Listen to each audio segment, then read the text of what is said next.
Tales from the wild. Stories from the heart. A journey into the mind and soul of fired-up business professionals where they share their vision for the future. And hear from a different non-profit organization every month as they create awareness of their goals and their needs. Dive into a world of untamed passion as we join our host, Shireen for this month's episode of Friends from Wild Places.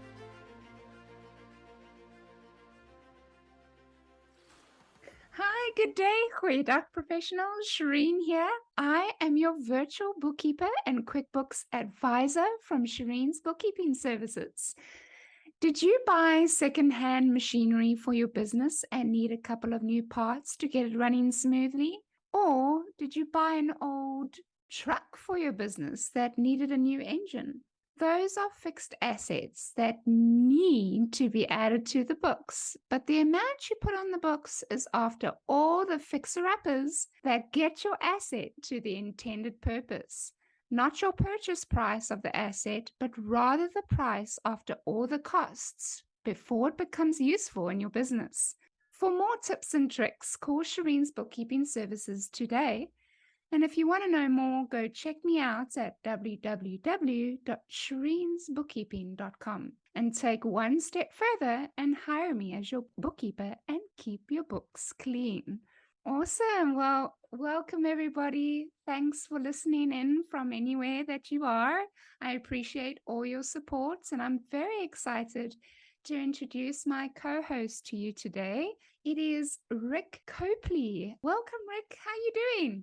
I'm doing fantastic. I'm happy to be here, happy to be inside. I live here in Central Florida, so it's hot as can be outside. So happy to be here, happy to share, happy to just kind of talk to everybody all around the world here from your podcast. Awesome. Well, thanks. You are so welcome here. So how Rick and I met is through BNI, surprise, surprise. And his chapter name is BNI Golden Triangle. And you guys have heard me speak about BNI over and over again, and how I think it's so beneficial to business owners to be a part of a networking group. I mean, Rick, the listeners have heard me say how it grows you as a person and grows your confidence in public speaking. It's an amazing way to grow relationships and to grow your business and so much more. So I think they're done listening to me, and I would love to know what is the one thing that you love most about BNI, Rick? BNI is has such a great function for a business owner, because it really focuses on what we often don't see from business owners. A lot of times people in business oftentimes just work. They sell stuff, they make stuff, whatever. But the reality of it is that most of our best sales, or most of our best customers come from networking and growing relationships with people. And BNI has such a knack for being able to teach people the right way to do it, right? And to connect people and hold them accountable. And I can't say enough about BNI, and I'm super, super proud to be part of BNI. And it's really, BNI is really for people that are on that, I don't want to say upper level, but it really is. People that kind of think with the higher mindset, right? And if you're serious about being a business owner, or serious about sharing what you have and developing relationships, highly recommend BNI. I'm sure you've said it in the past, but I can harp on it all day. But yeah, BNI is definitely worth it for me. Right, it's true. And thank you for sharing that. So if there are any business owners out there and professionals that would like to join a networking group and not sure which one they would like to join, you are more than welcome to come and visit. My networking group is called High Performance Referrals. We are a permanently online group that meets every Tuesday at 7 a.m. PST time. And if you are a business that can work from anywhere, or you are a business that's in the Bay Area, California, and you would like to come and visit, you are more than welcome. We have a couple of chairs open and available, of which there is a lawyer and a CPA and an enrolled agent and architect is some of the few, but that doesn't matter. If you want to come and visit, please email me at Shireen at shireensbookkeeping.com, or you can go straight to the website, High Performance Referrals website. It's too long for me to regurgitate to you over the mic, but I can go ahead and put it in the show notes for everybody. So you can find it there, or you can just Google High Performance Referrals and the website will come up that way. But yeah, you can also email me as well, or if you're watching on YouTube, put it in the comments below and tell us a little bit about yourself and that you are wanting to come visit. We would love to have you. Rick is owner of the Fit Life Meals in Eustis, Florida.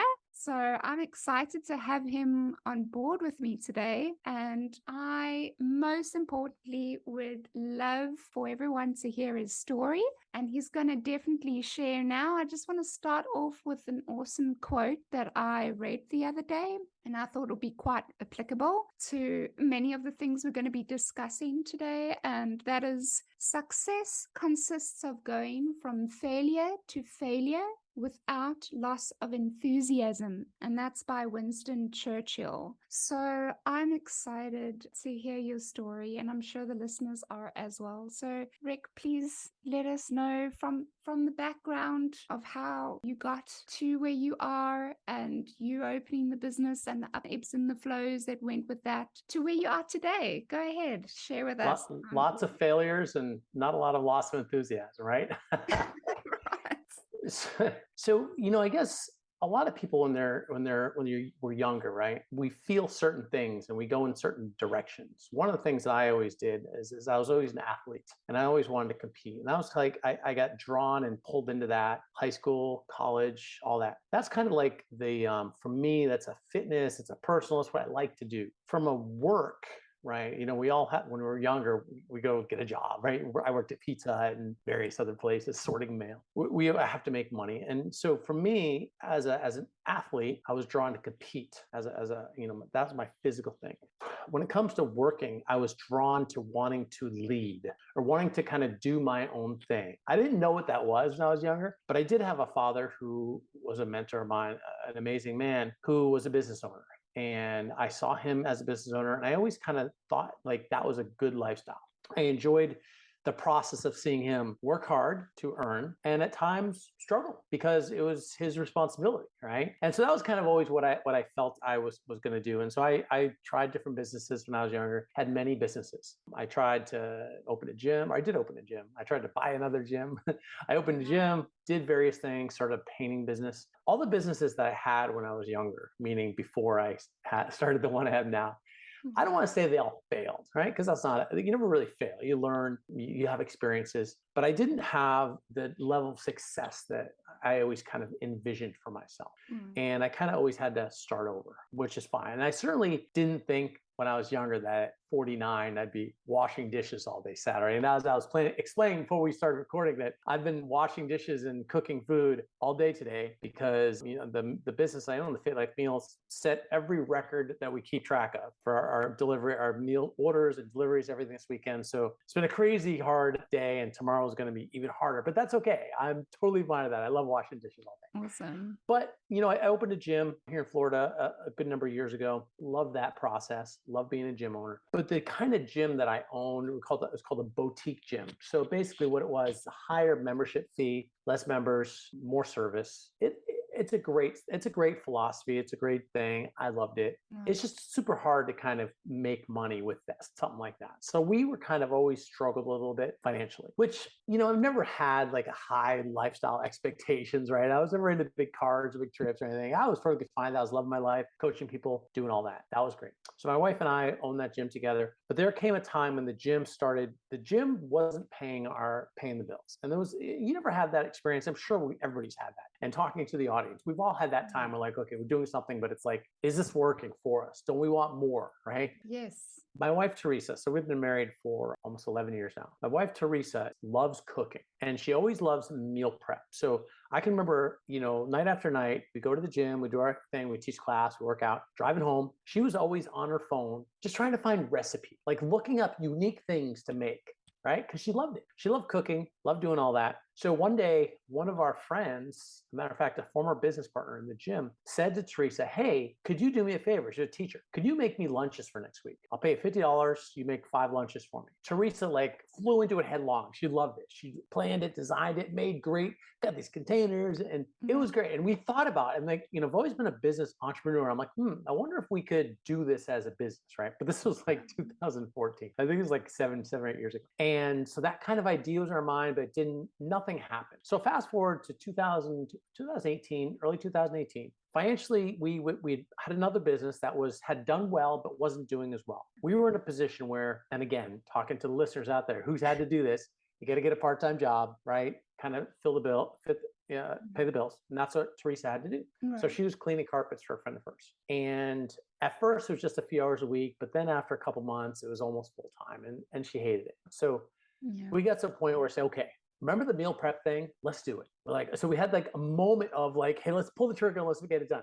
So I went online, I ordered some meal prep containers. I ordered containers and they sat right over there in my living room for about my office for about 6 months. Awesome. Again, it was when you want to do something, and there's lessons and everything, but when you want to do something, you really need to go at it full force. You need to be behind it mentally, physically, and we just weren't at that point. A few months later, finally that level of disgust, right? That level of okay, we're done with where we are in life, hit a breaking point. And I said, you know what? Make a menu, make some meals. I'll make a website. And we did. And I did. So we just put it out there. And so we owned it. Like I said, we owned a gym. So we're hey, we're going to do some meal prep for some of our gym members. We had 30 members of the gym. We figured a few people order meals. We'd have a little side hustle going, right? Nice. So I put it on my Facebook. And I think the first week, 25, we get 25 meal orders. And I'm oh, that's pretty cool. So she did it. This is her thing, 100% her thing. I went hiking with my dog. So we did 25 meals and then put them out. And so that was a weekend. It was a Sunday. We did Sunday. She cooked on Sunday, delivered. That was October 2018. So 4 years later, we have not missed delivery of food. Oh, wow. Not once have we missed. So, people talk about family emergencies, which totally get, vacations, this, that, whatever. People have we haven't missed, and that's part of our success. And, when you listen to my story, again, those of you out there that think about starting a business or own a business, you're hearing my story, take little things from it. I always one of the things I try to do is I try to learn and listen. If there's one little nugget I could take, be consistent with your product, be consistent with what you do. So that was October 2018, started with 20, 25 meals.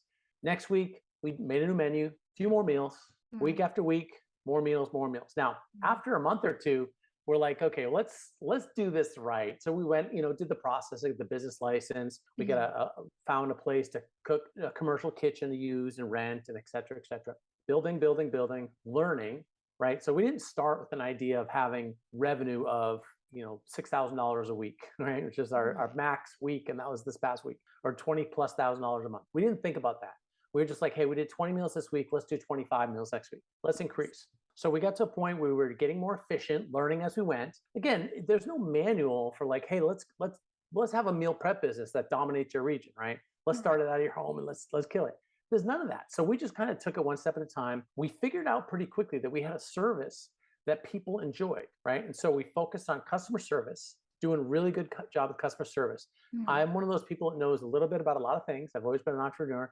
I knew how to make a website, knew how to take in money, knew how to do the basics. She knew how to meal prep. So we took those two skills together. And that's another thing. If you can find a partner that can work with you on that. Right. So we started doing that, building. We got to a point where I don't want to say we've ever struggled. We've never struggled. We've always worked hard. We've always worked harder than you could imagine working, getting up at 5 o'clock on Sunday for 4 straight years and, working. Some nights it was 8 o'clock we're finishing, it was just long days, no breaks, go. But we got to a point where we were trying to hit a number, right? You you set business goals, and business goal is this: 500 meals in a month. That was the goal. So we had done 125 in a week, and that was our max week. And so, for 6 months straight, we couldn't hit that 500 mark. We're trying. And then something happened, and something that we all remember, and we were all there. It's one of those things, where were you when, right? COVID. My gym got shut down, right? So here's what happened when my gym shut down. And maybe some of you have this experience. My gym shut down. So what did I do? Got a bunch of puzzles, right? We're oh, I can't go to work anymore. I can't do anything. Got some puzzles, just sat around the house, watched some movies. But that lasted for a little bit of time. And then I said, wait a minute. we have this business here that can really serve a lot, and we're not being affected by COVID. Sure, buying food was a disaster. I mean, it was crazy. It was hard, but we're just going to focus the business. We're going to grow. So within 3 months, we were doing 300 meals a week. And we were growing, learning. I decided to invest everything mentally, physically, emotionally into the business. Right. Working harder than I would ever suggest anybody work, right? Doing more with everything. And we got to a point where we outgrew going to a commercial kitchen. We said, fine, we're going to make our own commercial kitchen. So we opened up our own commercial kitchen here in town. We didn't have to drive for an hour anymore to the city of Orlando. So we opened up our own commercial kitchen, and everything, we always kept expanding. Now we've been averaging 500 meals a week, right? Out there getting 500 units of salads and foods and family meals and fruit cups, all these things. And this past week, when I say this past week, I mean literally right now, today, 647 meals. So now we have a system where it takes us 48 hours from 7 o'clock Friday, 7 o'clock Sunday, us and our crew. We have several employees too. We have delivery drivers. We developed this system. We get hundreds and hundreds of meals out to our customers. One of the things I'm proud of, and I'm proud of a lot of things with this business, because we've really put a lot into it. Right. And Google my business, or Google reviews, not one negative review. Facebook, not one negative review. Nothing but positive vibes out there. And the last 3 weeks, we set lots of records, but one of the records I'm probably the most proud of is new customers. We're getting new customers every single week. So I started a business in an industry that didn't exist really. There was some companies out there doing stuff, but most people, certainly in our area, hey, how can I find meal prep? Now, if you type in meal prep near me, we're the only one that comes up. There's some others. I shouldn't say we're the only ones. So we're the only big ones. There's some small restaurants that do some catering meal prep, but we do it. We have developed a business, and it's like all hard work, but we've been very consistent. We've been smart. We've tried, we've really focused on our customers, focused on product and customers first. And when you do that, again, lessons and everything, right? You focus on your customer service, focus on the quality of your product and your systems. I say that there are 3 Ps: the product, the process, and the people, right? You have those 3 things. You focus on those 3 things, and then the profits come. The P, you don't really think about the 3, the 4th one comes when you need it. So we've been able to create a profitable business by doing that. So one of the reasons we joined BNI is that I was at the point in my business where I was ready to level everything up, right? So we now own our own kitchen. We have the capacity to do more. So I wanted to create more connections, to get out and talk to more people. And so, one of the things with BNI, and kind of getting back to what you said earlier about, hey, BNI is a great organization. BNI, one of the drawbacks, and it's not a drawback, but people think of it as, there is an entry fee, right? So you got to pay money to be part of BNI. Yes. But when you do that, it's like anything else. You pay money to do anything. It raises your level of what you're doing. The service is more. It's free to walk 10 miles down the street, but if you pay for a car, you can have a car, right? You get there quicker. So I earned my money back in BNI in the first 6 weeks, and I've now earned 50% more than my initial investment in the 6 weeks since then. So I've been part of BNI 3 months. So I did that. There's lots of other little things we're doing, just advertising, but really trying to level up my business because, and again, I'll kind of finish with this, is like one of the things that my wife and I have done is we've kind of, I don't want to say there's an end game. There's never an end game, right? But we kind of have a vision where we want to be at a future date, both professionally and physically. And so in order to get there, we have to, they're puzzle pieces, right? It's like anything in life, you need pieces to your puzzle. And so we know what those pieces are. And one of those major pieces is this business. And so in order for us to get where we're we want to get this business to the point where it's just a great business, profitable, and we can, servicing a lot of people, and there's a lot of value there. So that's kind of my story. I'm proud of a bunch of things in my life. Well, first and foremost is my amazing wife. If you ever, those of you that follow me on Facebook, if you're watching this, if you want to follow me on Facebook, please feel free. You'll see pictures of her all place. She's amazing and stuff. So proud of my wife. I'm proud of this business. I'm proud of my son, who's a nuclear engineer in the Navy. And, it's just going into that second half of the first century of my life, right? And I'll be turning 50s is, I'm looking back and proud of certain things. And I'm proud of all that, but I'm also looking to the future and wanting to be proud of what happens in the future too. So I'm working hard and I'm thrilled to be here. And that's awesome. And thank you so much for sharing that. And the fact that you are almost 50 and, you've been through multiple different businesses and changed your career a couple of times. And now you're in the food business and doing a great job.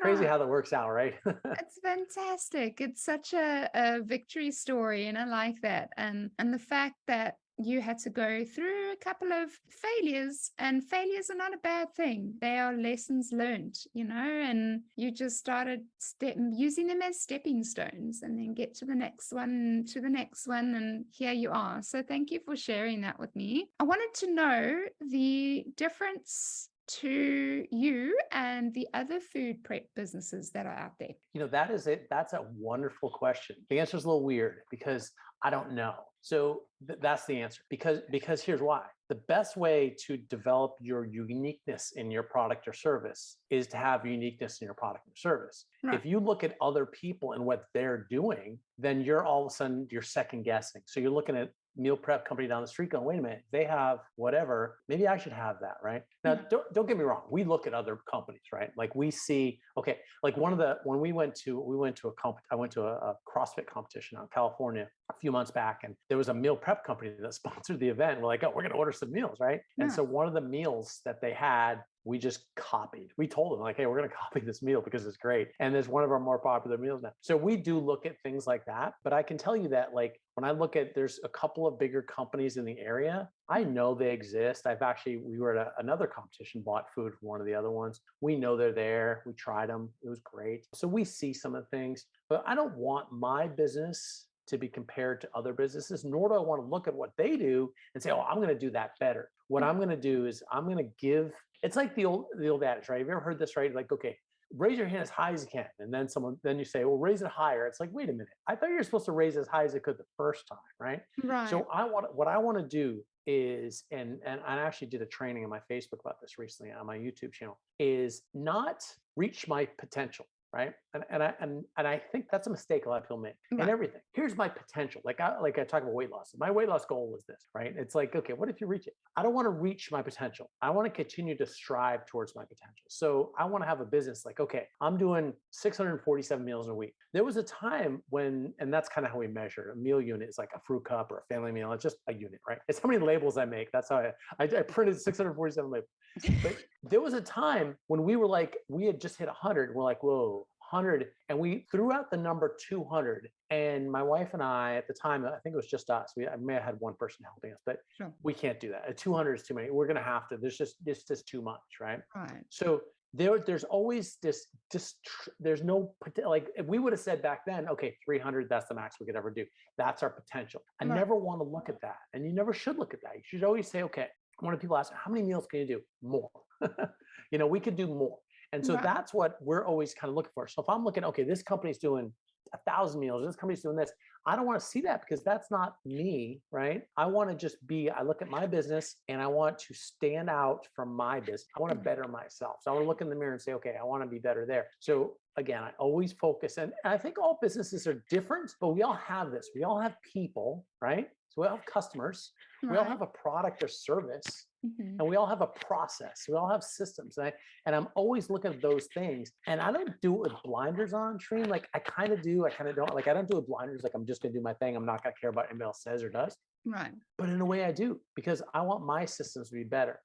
There's certain things like I'll get people that are email me, cold call, whatever, regarding a website or a packaging system, or whatever. And I oftentimes will look or talk to people because I never know kind of what else I can do to improve myself. When the website was one of the best things. Our website, we have a company that does it. Yeah. I pay whatever X number of dollars a month. They do it. The best thing I've ever done. The best thing I've ever done. I used to hand do my labels on Google Docs. Took me like 6 hours. It was stupid. Now I have a printer here. I press a button, it just all prints out. I'm like, okay, why didn't I think of that earlier? But again, that's little process things that you learn as you go. And no matter what your business is, you can always learn more of those. So yes, you can watch other businesses. Okay, they're doing this. I'm going to kind of emulate that because they do that well, right? But as far as what stands out, what makes my business better, don't know. Don't necessarily get in the business of comparing. I do look at other things. And the other thing too is in an industry like mine, which is weird. I don't pretend to know a lot about bookkeeping, right? But I know there's probably a good number of bookkeepers out there. So you have to kind of stand out. When you look at my industry, my business, what we do, nobody else does this. Right. So it's a different, you know what I'm saying? Like it's a different type of marketing strategy. So for me, marketing is more, I don't know why I'm got top of marketing, but I just keep talking. But marketing, to me, marketing is more about educating people that this service exists. Right. right? It's like, hey, by the way, and people like ask questions like, wait a minute, how much is it per day or something? It's like, okay, no, that's not how it works. You look at order whatever you want. You can spend $100 a day if you want. But, because my business is kind of different, I just try to, I try to just push forward. And I don't know what the future holds for my business because I don't have a model to follow, right? So can we ship? I don't know. Is that something people could do? Yeah, maybe that's what some companies do. Do I want to do that? Could we franchise? Could we open a set? I just don't know. So, Right. And you raise a valid point, which I think you're not the only person that struggles with it. I think it is a human struggle. And I say that because comparison can be a very big downfall for most of us. There's nothing wrong with learning from something or from someone else, that's healthy. That's not a problem. But we seem to go on the other extreme of comparing ourselves to other people's businesses and lives and journeys and roads and want to be better. Or why am I not there? How come I haven't reached the goals this person has reached? And that is a very deep, dark hole to fall and very hard to come out, because once you're in the habit of doing that, it can be one of the many reasons you do cause yourself to stumble and fall and fail and get up again. And that's something we gotta smack ourselves over the wrist every time we start thinking and going down that road in our minds, is to stop ourselves and go, you know what?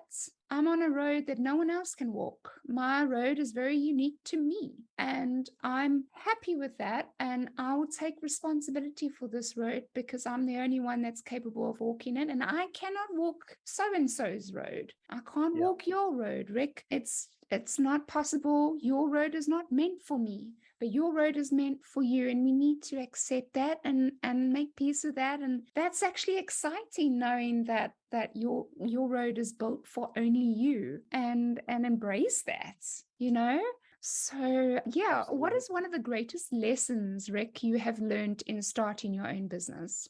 Every day is a lesson. And I think that one of the lessons, gosh, there's so many lessons in it. And literally, it's like I'm learning things every day. I think the biggest lesson is really just setting goals is great, right? And I believe in goal setting, but I also believe you need to be flexible with what your future looks like.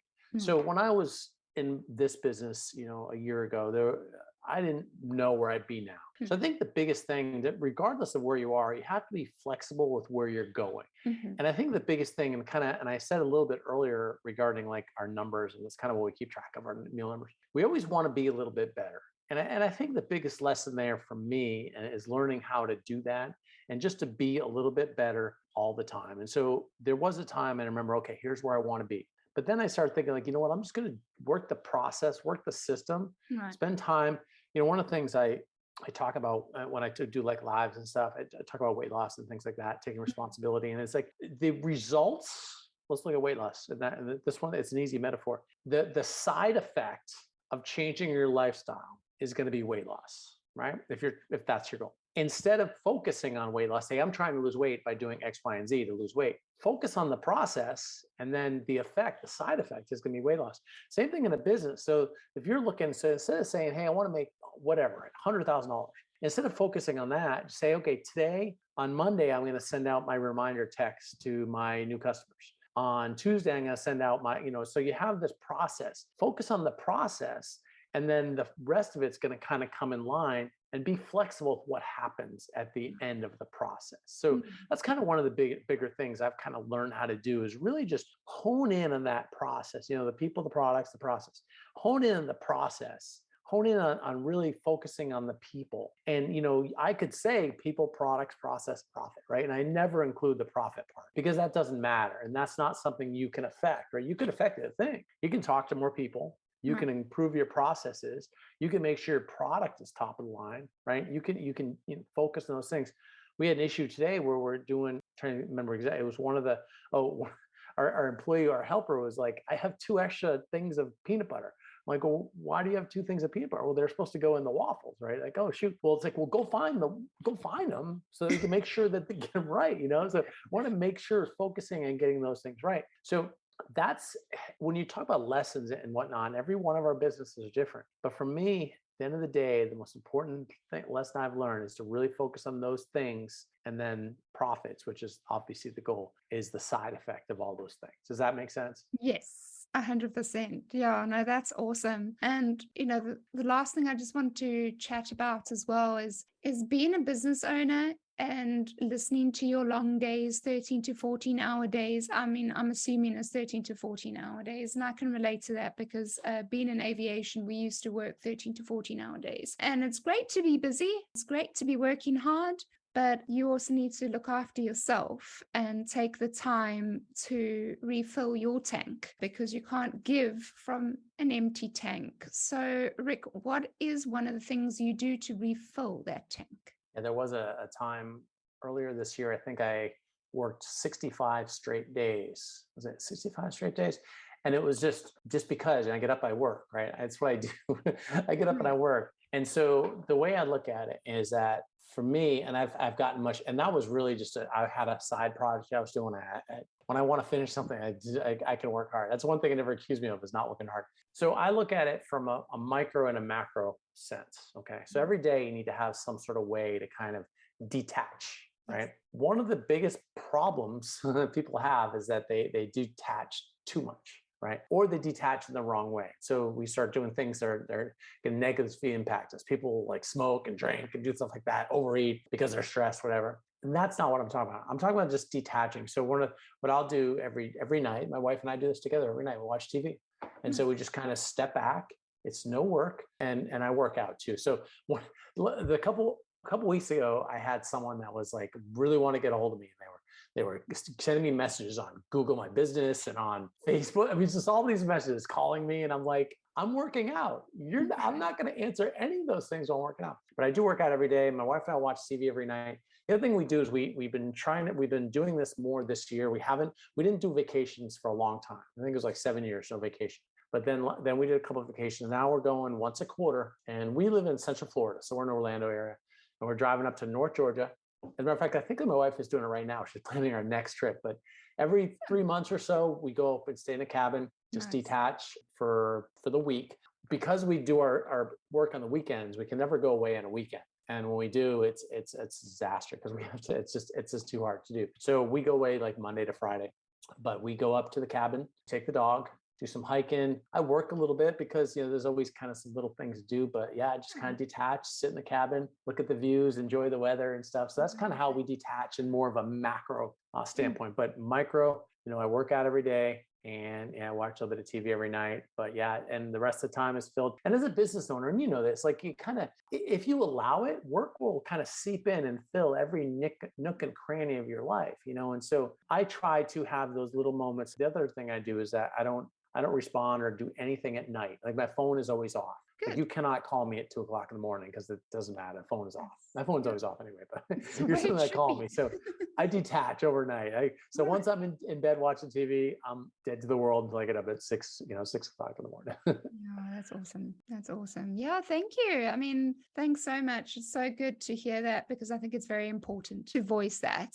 So I'd like to introduce the next visitor to join our little duet to become a trio. Her name is Yolanda Origel. Now I'm saying Origel, but I might be not saying it quite correctly, but I love her name. It's a beautiful name and I'm excited to introduce her to you and to the listeners. So let's just welcome Yolanda and get her into the room with us and we will continue. Hello, Yolanda.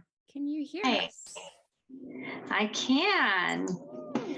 Where is your beautiful face? Where's the camera? There she is. Hello. Oh, you look beautiful. Welcome. Thank you. This is my bad hair day. Don't care. Putting on a hat. Going to Target day. No, I love hats. I have those days too. I have those days too. So I get it. Don't worry, me too. Me too. I actually was going to wear a hat today, but I didn't. So thank you for wearing a hat for me today. I appreciate it. Well, thanks for having me. I'm excited to be here with you. Yeah, well, welcome. We were just talking about, we're finishing up, and I was just thanking Rick for being part of the podcast. And Rick, I know that you have a podcast. Why did you start a podcast? I did a podcast several years. It had been several years. Okay. But I can tell you, like, when I was growing up, I think I don't know, maybe I'm dating myself, but this is like in the 80s. I used to listen to talk radio, and I absolutely loved talk radio. And I always had this vision, and I've always been like this. And I watch stuff on TV, like I watch baseball. I'm like, I want to be a professional baseball player, right? But I wanted to be a radio host, like a talk show host.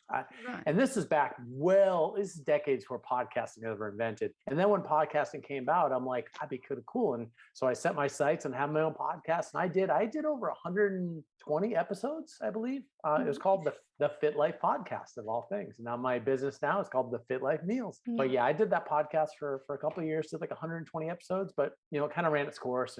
But I did it because I really wanted to, just like I still do. And I do it on my Facebook now. I do Facebook Lives. I do educational stuff all the time. One of my missions in life, or purpose in life, is to empower people to make good decisions about their health and to be more, because they make the decision. Take responsibility. When you were talking earlier and you said responsibility, I said, yes. That's why I know I like you, because you're talking about taking responsibility. And so I believe that people take responsibility for their health, make those good decisions, but I want to empower people to do that. So it's always all about education, giving back, helping people, maybe inspiring a little bit. I don't know, but it's just kind of inspiring people to empowering people. And that's really what I've always wanted to do. And that's, I did that with the podcast a little bit. I do it on Facebook now. And I do it as much as I possibly can. I want people to be healthy. I want people to live their best life. Right. And but I don't want to give anybody anything. Right. I want people to be empowered. It's like, here's your best life. Take it, enjoy it.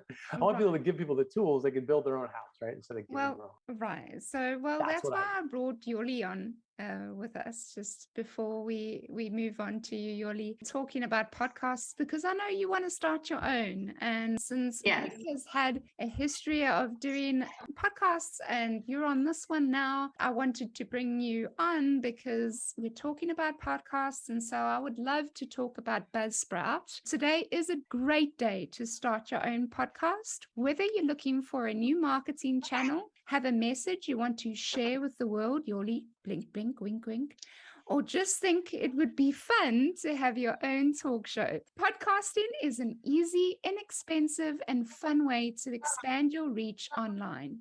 You'll get a great looking podcast website, audio players that you can drop into your other websites, detailed analytics to see how people are listening, tools to promote your websites and your episodes, and more. Following the link in the show notes lets Buzzsprout know we sent you, and it gets you a $20 Amazon gift card if you sign up for a paid plan. It also helps support my show. So Buzzsprout's the easiest way to start a podcast. So I just wanted to share that with you. If you want to find a very good platform, Buzzsprout is good with that. So, awesome. Thank you. Yeah. Well, Yolanda, thanks so much for joining us. Yolanda is also part of BNI and part of a chapter called Beach Cities. And I just wanted to first ask you, what's your favorite? I asked Rick this already. So what's your favorite part of BNI? Oh gosh, the relationships. That's easy. Building those wonderful relationships with people with many backgrounds, many passions that all come together, of course, to promote their business. But the bottom line is it's that human connection that really makes people tick. And, if you can grow your business from that, then that's just gravy, right? Exactly. And that's one of my favorites, is building relationships as well. So that's awesome. So Yolanda is executive director and founder, as well as a cancer warrior herself. Her business is called Cancer Kingship, and it's found in Newport Beach in Orange County. So again, so good to have you on here, and I'm super excited for all the listeners to hear the next story. Yolanda is an inspiration, and her story touched my heart, and I'm so blessed and excited that she came onto my journey and onto my road. It wasn't on purpose, it just happened, and the moment we started chatting over a 1-to one-to-one and she started sharing little bits about her story, I knew exactly that I had to have her on the show. So thank you so much. And yes, please just share to myself and Rick and the listeners your story and everything about it, because it's all good. Oh my gosh. Okay. Well, I'm very long-winded, so please just cut me off if you have questions, because I could just go on and on.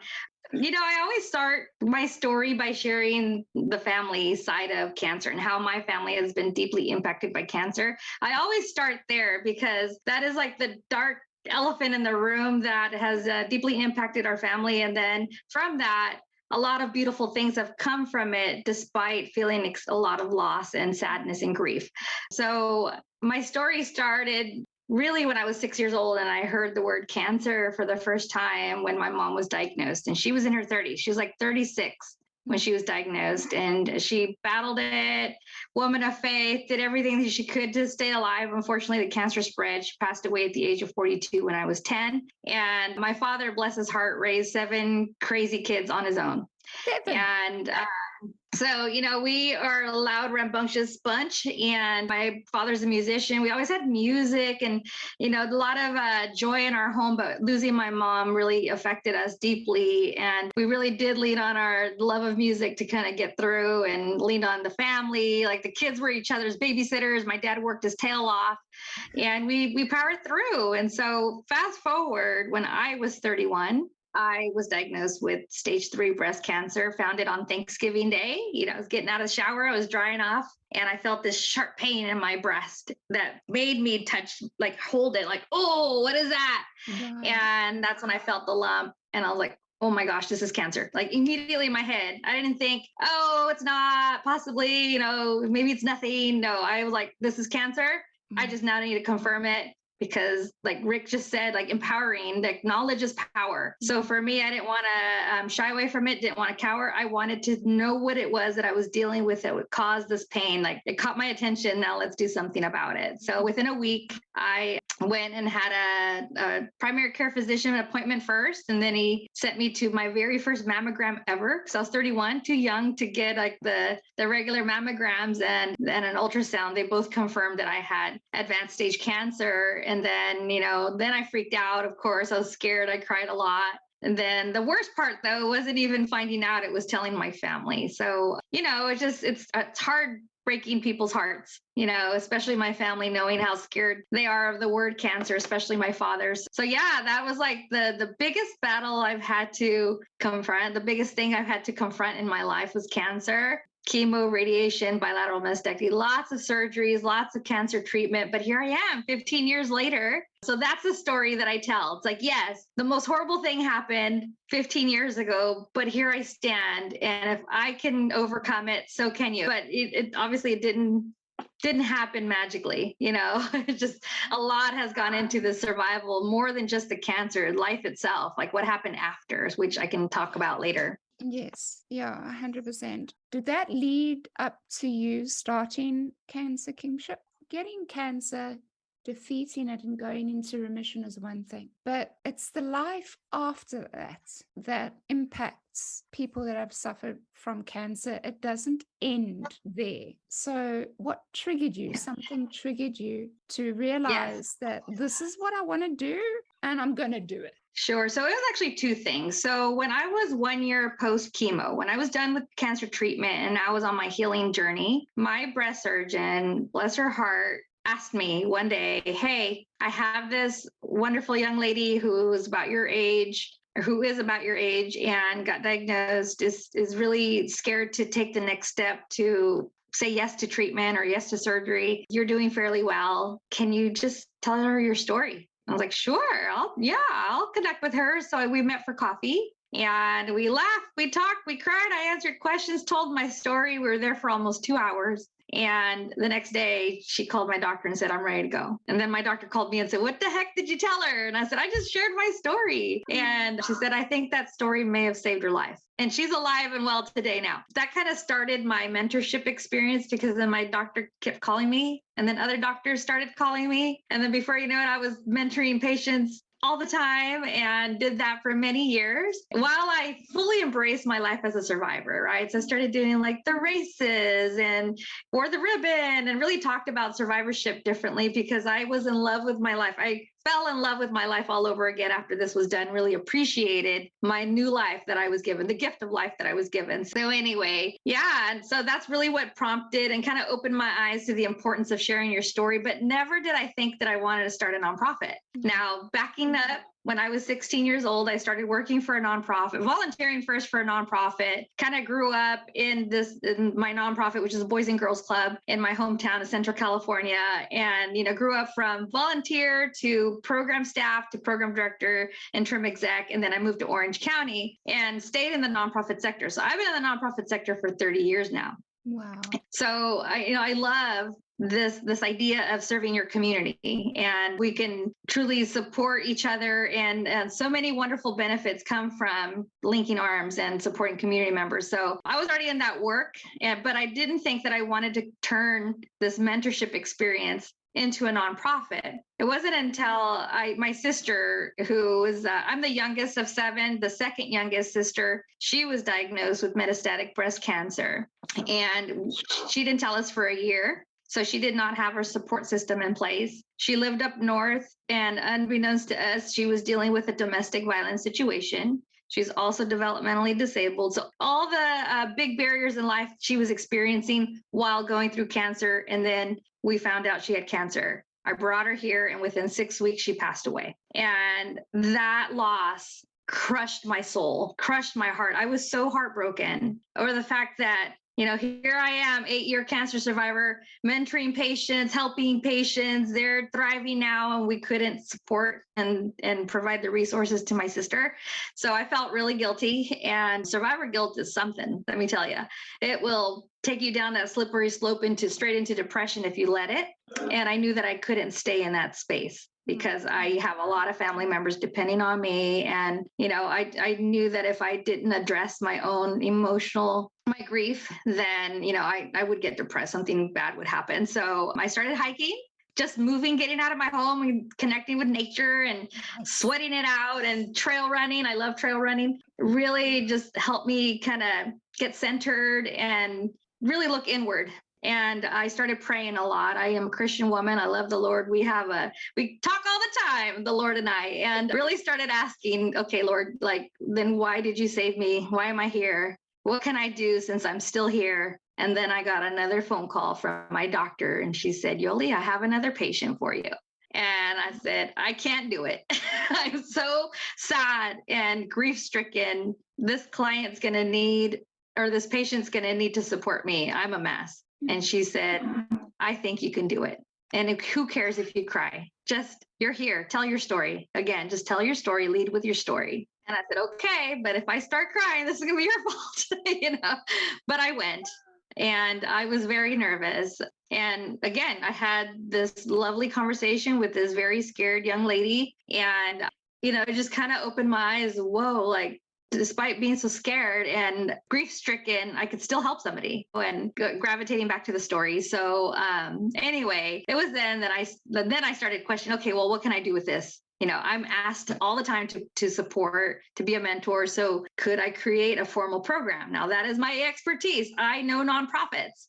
I help nonprofits grow, strategize, develop programs, measure their programs. That is my jam. I love it. So then I'm like, well, if I teach people how to start a nonprofit and how to make them sustainable, then why can't I? So yeah, it's been a wild ride ever since. But that was really those two things: being asked to mentor and serving in that capacity, connecting human to human by sharing a story, and then really looking inward, but also for me, tapping into my faith and tapping into nature and saying, okay, well, how can I serve? Because I'm still here. Yeah. So the rest is history. We're 4 years old now. Our nonprofit is 4 years old almost. Love it. And if I could just give that doctor a shake of a hand right now. I mean, she pulled you out of something dark and just said, yay, come on.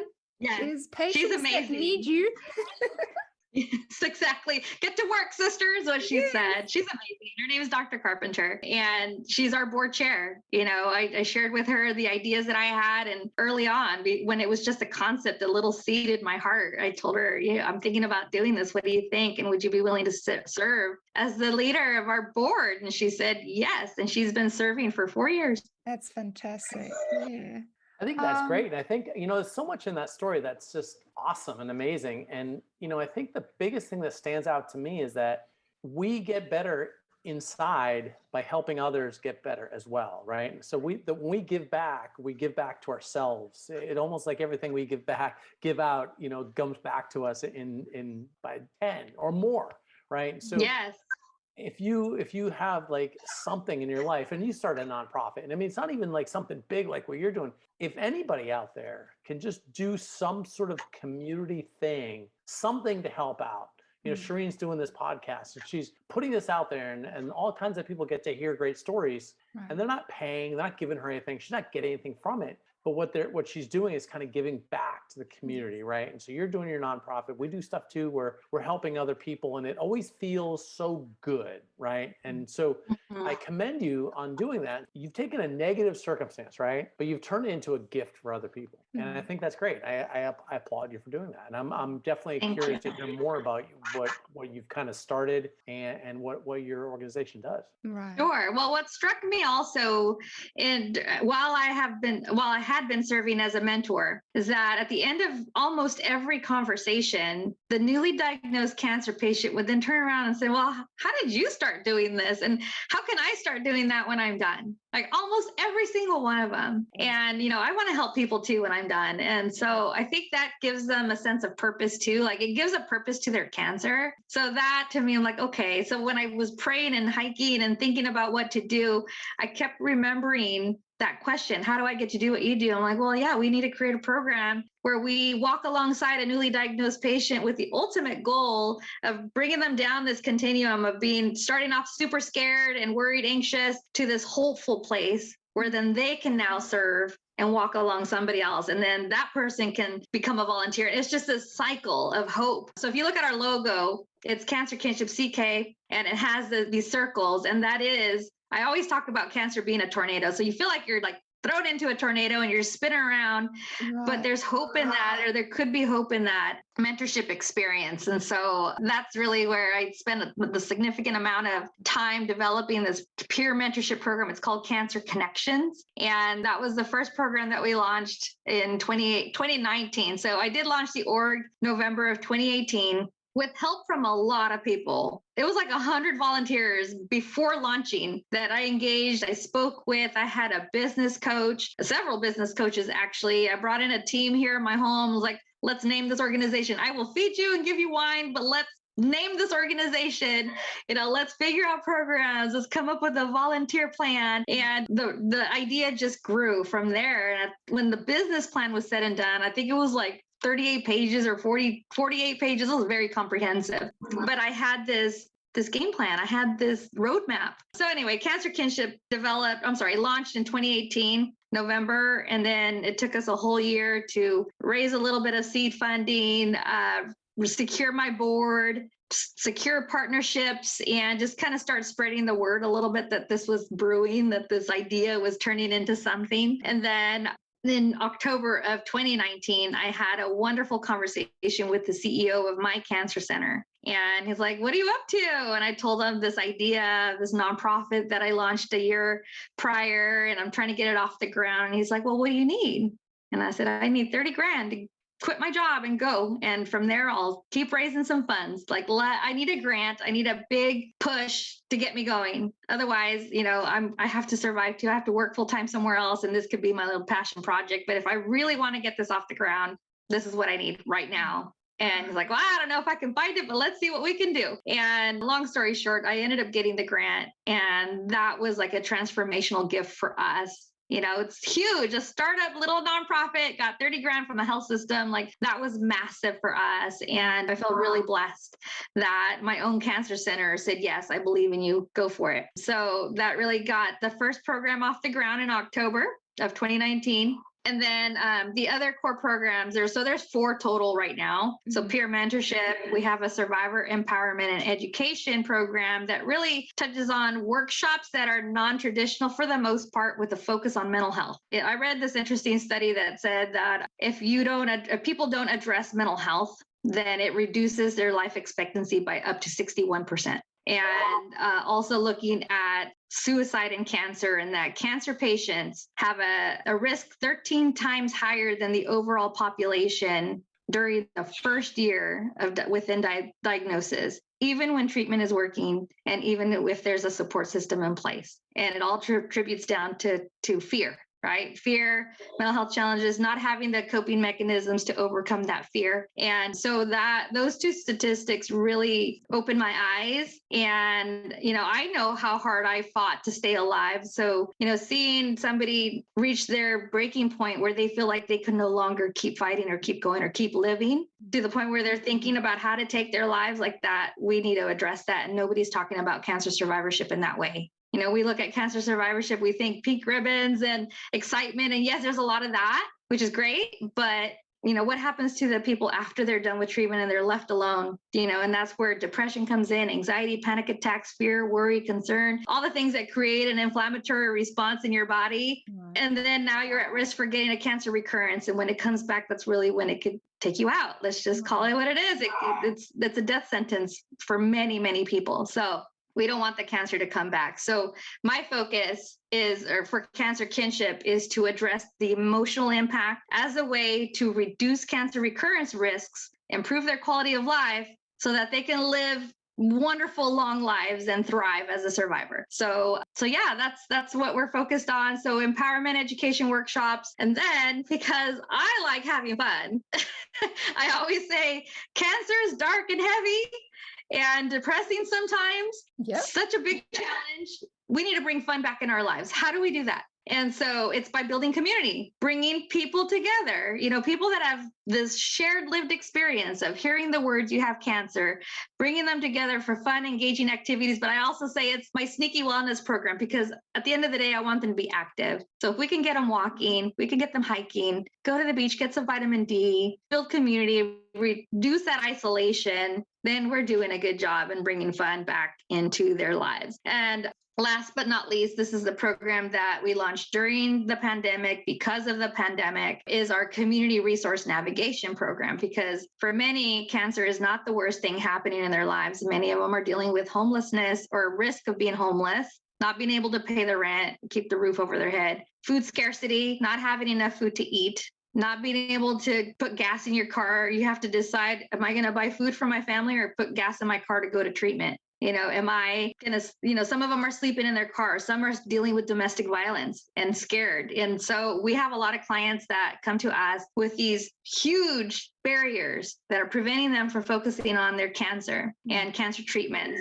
and preventing them from, in many cases, to even get treated at all. And we identify their needs with them, prioritize their needs with them, come up with an action plan, link them up to nonprofits that address all these issues, because I can't pay the rent for folks. I don't have a food pantry, but I know who does. And our organization knows where to send them. So how do we link them up in as much of a warm handoff as possible so that they don't fall between the cracks? And we check on them. We're seeing, how did it go? Did you connect with them? Let's do a 3-way call. Let's get these resources for you so then you can concentrate on your cancer treatment. And so that program has grown tremendously, very high touch, time intensive, but also for me, the most rewarding. I've seen people that were living in their car and now have their own home and going to treatment regularly and are doing okay, and so it's hardest thing I've ever done in my life, professionally and personally. It's heart-wrenching work. I cry all the time with my clients, but so fulfilling. It is incredible. And we're positioned to grow, going into our 4th year and surviving the pandemic. Here we go. It's go time now we're in a position to grow. Right. And I'm behind you all the way. And I know you're going to do great things in the future, because your story is very inspiring. And so my next question is, can people donate or volunteer? Yes, and yes. So interesting. So when you started our conversation earlier, you mentioned you called Cancer Kinship a business, which I appreciate tremendously because we are a business. And a lot of folks seem to think that nonprofits it's a free program, free to operate, but at the end of the day, we do have operational expenses. We have marketing expenses. We have internet we have to pay for, and phone services and provisions for meetings and workshops and such. So when people ask, where does your money go? 56% of the money goes to support staff salaries. And we're hoping to raise an extra $100,000 by the end of the year so we can hire 2 more people because we're getting so many calls and I need to grow my team. So almost 60% of it goes to staff salaries and benefits, everything that goes along with it. But the rest is our operational expenses. And so, where people can donate, we definitely accept donations from either corporations, like a sponsorship, if they want to support our program, family foundations, just any kind of foundations that have a grants program. We do apply for grants, but the way that nonprofits can really move the needle are through individuals, people who have income to support and to share with us. And, if they want to set up a recurring gift, that's like an easy way to give. $10 a month adds up really quickly. And those recurring gifts really do help us tremendously. So yes, and definitely looking for volunteers. Now, we did have to pause our Cancer Connections peer mentorship program during the pandemic because we launched that program a few months before the shutdown, and it prevented us from doing outreach at the cancer centers, at least for the first year or so, because they were going through telehealth transitions and we're all just stuck at home. So we tried to do a virtual training. We did recruit some volunteers, but we're going to relaunch that program. So if there are cancer survivors who are listening to this podcast that want to share their own story and serve in that capacity as a mentor, please reach out, because we do have a training program. It's very easy, half-day training program. And then the idea is for us to continue doing outreach at the cancer centers, or if people find us on Facebook or Insta, for example, then we can pair them up and then we can support that one-on-one relationship. So people can volunteer. I'm looking to grow my board from 8 members to 15 by the end of next year. So if people have an interest or have served on a board and are willing to serve on another board, then we can certainly chat about starting out possibly as an advisory council member and then work their way up to a board. So there's a process, of course, but I'm open to ideas. I had a bank reach out recently, and they're like, we're doing an employee wellness program. Do you have volunteer opportunities for our employees? We have about 100 and X number of employees. I'm like, let's come up with ways for them to reduce their cancer recurrence risk by being active and then sharing their story. Volunteer to share your story. That's volunteering, So we can think of out of the box ways to volunteer and to give back. But anyone that has a cancer history, of course, we want to connect with them. But anyone who has a passion for this kind of work, please reach out to me. Happy to connect. Definitely. Thank you. Thank you so much, Yuri, for that. Sure. So let's jump into something a little bit more fun, if you want to call it that, since Yuri's been talking about the fun and positive side of it. I want to do a little bit of a game. It'll just be a quick one. It's Never Have I Ever. Have you guys played Never Have I Ever? That was 13. Well, I don't think I've ever actually played that game before. Okay, well, here's it. But I can follow along. It's going to be great. So I'm going to say never have I ever, and I'm going to finish the sentence. If you have, put up your hand. And then I'm going to, for the listeners, I'll tell you who's put up their hand. And then you have a story to share. And we'll let you tell the story. So are you ready? All right. Okay. Never have I ever jumped out of a plane. Okay, for the listeners, it's just myself and Yoli with their hand up. Rick does not have his hand up. So, Yoli, go and tell me your story. The girls have dumped themselves out of an airplane. That means nothing. All right. Tell us your story, Yoli. Okay, so when I was going through cancer myself, I linked up with somebody who became my person, like my best cancer survivor best friend, my heart sister. And she and I were the same age, kind of same personality, same doctor, same everything. Like we were like mirror stories. We decided when we were done with treatment to celebrate my friend's birthday that we were going to go skydiving. We'd never done it before. I've been wanting to do it since I saw my very first skydiver land in a rodeo arena when I was like 5 years old. I'm like, someday I'm going to jump out of an airplane and do that. So anyway, had forgotten about it at that point. And my friend's like, let's go skydiving. I'm like, all right. So I invited my brother. She invited her brother. So the four of us went, and we were probably like 2 years post-treatment. Right. We jumped. We were scared. It was the funnest day ever. And we got hooked. So we went back like 2 months later, jumped again. We did so many tandem jumps. It was almost embarrassing because they're like, when are you guys going to go after your license? You know, like, quit doing the tandem and just go for it. So anyway, my brother and I decided to go after our skydiving licenses and went through the testing. My brother completed his training. It was actually during the time that I found out about my sister, and she was diagnosed with cancer, and I went into full-blown care provider mode, and I brought her here to Orange County, that I stopped skydiving and then was kind of recovering financially from the craziness of not working and take care of my sister. So I was broke. I couldn't afford the sport, and I have not returned since, other than 2 more tandem jumps that I did for my birthday in Arizona. But my drop zone, my home drop zone, is in Lake Elsinore here in Southern California. I love the sport so much. Like, it is so liberating and thrilling, and it's just, you learn so many skills. But again, the best part of the sport is the camaraderie, your sky family. You know, so I've made a lot of skydiver buddy friends. We're all a sky family. We still hang out when we can. But yeah, I've jumped, I think 16 or 17 times. That's awesome. That's awesome. On my bucket list someday. You got it, Rick. It's amazing. I know. I want to. I just never gotten the chance to. I guess I got to stop being so busy. Okay. We're gonna have to plan a skydive, all 3 of us together, and then we're gonna talk about it, record it, and then that'll be part 2 of this episode. Or if Rick decides to go and do it without us, that's fine. He has to message us and tell us how it was and the 100%. sensation. I will. Yes. Get the video so we can watch it with you. Yep. That's awesome. Very cool. Never have I ever ran a half a marathon. We all have.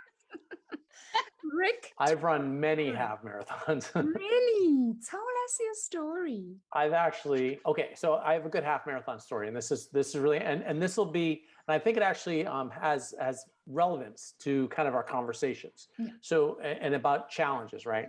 I mean, I didn't have cancer. I've never had cancer. Actually, my dad passed away from cancer, so I do have some experience. But anyway, 2008, I broke my leg. I broke my leg in March of 2008. I was playing flag football. Boom, broke my leg. So I remember, this is kind of more my personality, right? I remember lying in the ground thinking like, I got a broken leg, right? I could just tell. And I remember thinking like, okay, now I got to start to recover, right? Even though I was literally lying on the ground, now the recovery process starts. And one of the first things I did, I crutched, I had surgery, whatever, crutched home, signed up for a marathon. And so, but the marathon was in, I want to say it was way too close, but which it was. So anyway, so I broke my leg in March. Cast for 6 weeks. I had surgery. So which is actually a good thing when you break your leg. So 6 weeks, couldn't move my leg. Then I started walking. I think 6 months later, I could run. In November, I had stayed in shape. I had worked hard at the gym. I ran a half marathon, and I almost won that half marathon. I finished second. Wow. It was the most amazing, like, because I had focused so hard on, I was so laser focused on staying in shape and trying to recover, that I managed to stay in good enough shape to, once I started running, I could start moving again. And it was funny because it was my local town here. It was a smaller half marathon, maybe 150 people, whatever. And I was in first place, and a guy caught me right at the end and sprinted by me. I'm like, you just ruined a perfectly good story. So close. But I originally had signed up for a marathon, which was like a month later.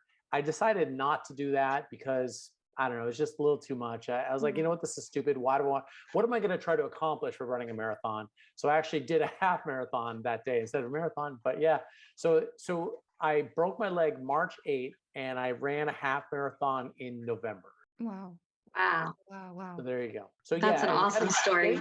Getting back to what I said earlier, my wife and I both lost our fathers to cancer right about the same time. And sorry. It was actually right before we got together. It was like 3 or 4 months before we started dating. It was October. She lost her father. I lost my father in November. So they both had lung cancer. So kind of like a little bond that my wife and I both have. But so I have been there, with losing someone close to you, and it's a terrible, terrible thing. And all these years later, it's a dozen years ago.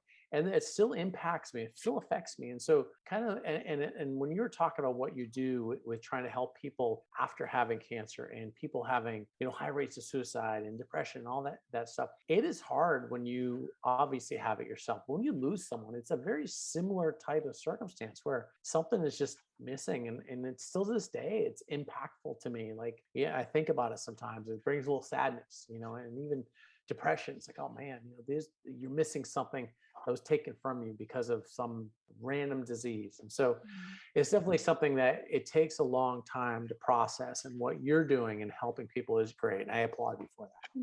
Thank you so much. And you said something earlier about you're not giving them anything, you're empowering them. And that's something that I talk about a lot with my clients, is it's about regaining control. Like when you hear the words you have cancer, all of a sudden, like your control is out the door when you're just kind of thrown into all these doctor appointments and this and that and treatments, and you're just kind of going along with the ride and this whirlwind, this tornado. But when I talk about, your own health, how do you focus on your own health? Well, take control back. What are the things you can do? What you put in your mouth to eat, the amount of water you're drinking, the amount of sleep you're getting, like those are all things to help your body heal, but you're taking control back. Do it, and so I think that's super important to be able to kind of to open the eyes or look at health differently. It is taking control back. And a lot of mental health challenges come from feeling out of control, not having control. Yes. So, yeah. Thank you, Rick, for your comments. Definitely. All right, guys, we've come to the end, unfortunately, of our session and our show. But before we go, I would love to hear from both you, Rick, and Yoli. There's going to be people that are listening, and there's going to be people that have been inspired by your stories and would like to maybe reach out to you. Would you mind just sharing where they can find you if they want to reach out to you? And if there's any last things you want to share before we leave, that'll be your time. So Rick, you can go first. Absolutely.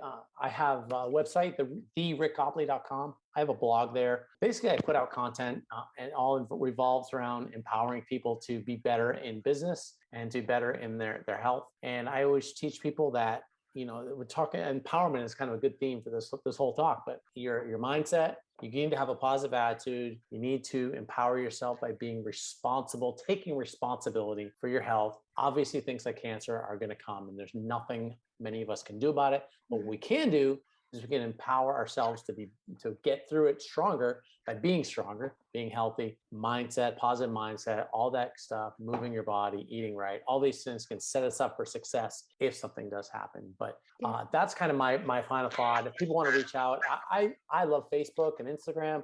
They can find me on Facebook and Instagram, Rick Copley, on both those social networks, and they can follow me. And if they're in Central Florida, you can order meals and I can cook food for you. So check out the Fit Life Meals. That is my business here in Central Florida that I'm super proud of. And I'd appreciate anybody reaching out, following me, and anybody could kind of reach out, email me and ask questions, or I can empower you to have success if you'd like. Awesome. Thank you, Rick. And Yoli? Sure. So the easiest place, the two main places where people can find us with current information is on the social media. So Instagram and Facebook are their two main ones. I've been a little resistant to TikTok just because I don't have time to do one more social media outlet, but we probably will end up there at some point. I am on LinkedIn for the professionals who want to connect on a professional level. We're there. Our website has a contact page where you can input your email and be added to our email list. Or if you want to send me a personal message, you can do that through the contact, and I'd be happy to connect back, answer questions, or link you up with resources, especially those who are going through a tough time battling cancer. So here to support, our website is cancerkinship.org, and our handles are Cancer Kinship. That is awesome. So listen, guys, please take the time to go to that website and donate if you can. Or if you are in the area, donate your time, because that's just as good as your money. So please, if you're looking to serve the community or to make a difference, I really encourage you to go to Cancer Kingship and go and donate any time or money. And yes, so if you want to look for me, I'm also on the professional side on LinkedIn, Shireen Buerta. For the podcast, you can find me on the website at friendsfromwildplaces.buzzsprout.com. That's friendsfromwildplaces.buzzsprout.com. If you're watching on YouTube, I encourage you to like, comment, and subscribe, and then leave the comments. Tell me what you think of the podcast. I'd love to hear. And share the podcast. It's on all the platforms to download. Share it with your friends and family because your support is needed. So thanks so much for listening. And Rick and Yoli, it was such an awesome time having you on my show. I'd love you back on here again sometime. So thanks so much. And we'll see you guys next time. And remember, you got this. And stay wild. Bye, guys. Thank you. Bye, Shireen. You've been listening to Friends from Wild Places with Shireen Buerta. Be sure to subscribe to the podcast from the links to catch every episode and unleash your passion.